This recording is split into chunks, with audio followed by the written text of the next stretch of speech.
அனைவருக்கும் வணக்கம். நான் குரு பேசுகிறேன்.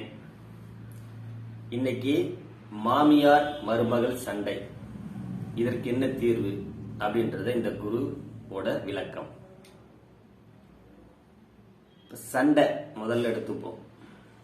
எதனால வருதுன்றது, எப்படி உருவாகுது அப்படின்றத பார்ப்போம். கல்யாணம் பண்ணிட்டு வராங்க. வந்த உடனே அந்த புது பெண் அவங்க சொந்த பந்தம் எல்லாத்தையும் விட்டுட்டு இந்த வீட்டுக்கு வராங்க.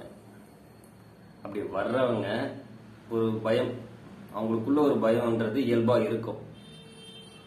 அப்ப மாமியார் ஆதிக்கம் செலுத்தலாம், செலுத்தாமல் இருக்கலாம். அது அவங்க மனநிலையை பொறுத்தது. அப்படி ஆதிக்கம் செலுத்தினா இவங்க எப்படி அதை ஹேண்டில் பண்றது அப்படின்றத பார்ப்போம். ஃபர்ஸ்ட் அந்த பெண் ஒரு 3 விஷயங்களை கத்துக்கணும். தன்னால அவங்களுக்கு லாபம் இருக்கு அப்படின்றத அவங்களுக்கு புரிய வைக்கணும். First step. அழகு கலை கத்துக்கலாம், மேக்கப் போடுறது, சமையல் கலையில தேர்ச்சி பெறுறது. அவங்களுக்கு மேக்கப் போட்டு விடலாம், மாமியாருக்கு நல்ல சுவையா சமைச்சு கொடுக்கலாம். இந்த மாதிரி அவங்களுக்கு லாபம் இருக்கு அப்படின்னு அவங்க தெரிஞ்சுக்கிட்டாங்க அப்படின்னா அவங்களுக்கு சண்டை போடணுன்ற எண்ணம் வராது. ஃபர்ஸ்ட் அதையும் தாண்டி வருது அப்படின்னா அடுத்த ஸ்டேஜ்னு ஒன்று இருக்கு. அது என்னன்னா, உங்களை நீங்க வலிமைப்படுத்திக்கணும். ஏன்னா ஜிம்முக்கு போக சொல்ல, ஒரு பொலிட்டிக்கல் ரீதியா அல்லது பொருளாதார ரீதியா நீங்க ஏதாவது ஒரு அசோசியேஷன் ஜாயின் பண்ணிக்கணும். இப்போ ஒரு பொலிட்டிக்கல் கட்சியில நீங்க ஒரு ஜாயின் பண்ணிக்கலாம். அப்படி இல்லைன்னா ஒரு பிரஸ் நீங்க ஜாயின் பண்ணலாம். பிரஸ்ல, ஆன்லைன்ல, இந்த மாதிரி. அதாவது ஏதாவது ஒரு பவர், நீங்க பவர்ஃபுல் பர்சனா நீங்க உங்களை கிரியேட் பண்ணிக்கணும் அவங்களுக்கு முன்னாடி. அப்போ எப்பயுமே சண்டை ஆரம்பிக்கிறது பவர்ஃபுல்லான பர்சன்ட்ட உடனே சண்டைக்கு யாரும் போக மாட்டாங்க. லாபம் இருக்கணும்.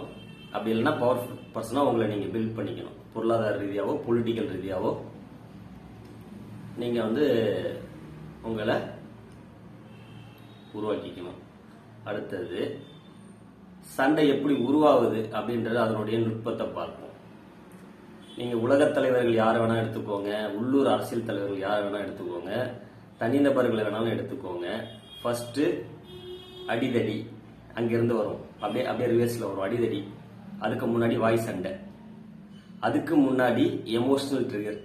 அந்த வாய் சண்டை போடணும்னா ஒரு எமோஷன் வரணும். கோபமோ விருப்பம், ஏதோ ஒரு எமோஷன் கிரியேட் ஆகும். அதுக்கு முன்னாடி என்ன ஸ்டேஜ்னா, உங்களை குறை சொல்றது. சண்டை போடுறவங்க ஒரு ஆள் ஒரு ஆளை குறை சொல்லுவாங்க.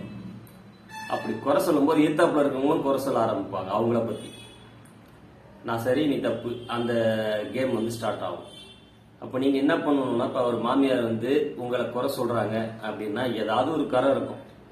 அப்படி சொல்றாங்க அப்படின்னா நீங்க உடனே அவங்க குறைய சொல்லி ஆரம்பிச்சீங்கன்னா அவ்வளவுதான் ஸ்டார்ட். குறை சொல்றதுல இருந்து அடுத்த ஸ்டேஜ் எமோஷன் கிரியேட் ஆயிடும். கோபமோ வெறுப்போ. அதுக்கப்புறம் உங்க கண்ட்ரோல்ல எதுவுமே இருக்காது.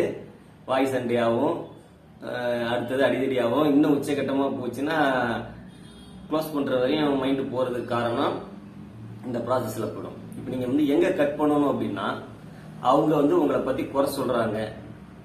அது குறை உங்கள்கிட்ட இருந்தாலும் சரி, உங்கள்கிட்ட குறையே இல்லைனாலும் சரி, நீங்க என்ன பண்றீங்கன்னா அதை ஏத்துக்குவோங்க. சரி சரின்னு சொல்லுங்க. வேற வேற வேற அப்படின்னு கேட்டுக்கிட்டே இருங்க. நீங்க அதுக்கு பதில் அவங்கள பத்தி குறை சொல்லாதீங்க.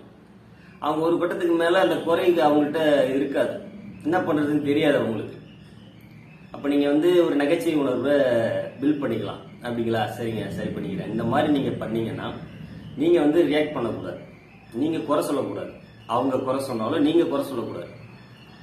இப்படி நீங்க ஒரு நகைச்சுவை உணர்வை ஹேண்டில் பண்ணிட்டு அப்படியே போனீங்கன்னா சண்டையை இங்கேயே கட் பண்ண முடியும்.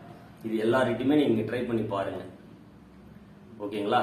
இதான் சண்டை உருவாகக்கூடிய வழி. இந்த வழியை நீங்க இங்கேயே கட் பண்ணணும். அதாவது குறை சொல்றதை கட் பண்ணிடணும். குறை சொல்றதை கட் பண்ணிட்டீங்கன்னா சண்டை வன்முறையை நீங்க தவிர்த்தலாம். அந்த சூழ்நிலையை தவிர்த்திடலாம். இதுதான் என்னுடைய விளக்கம்.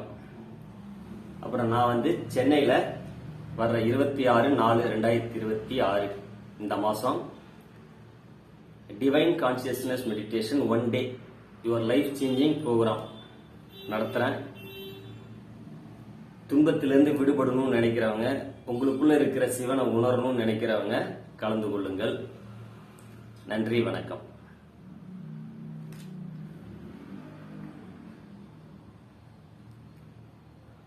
என்னுடைய நம்பர் 9500987708.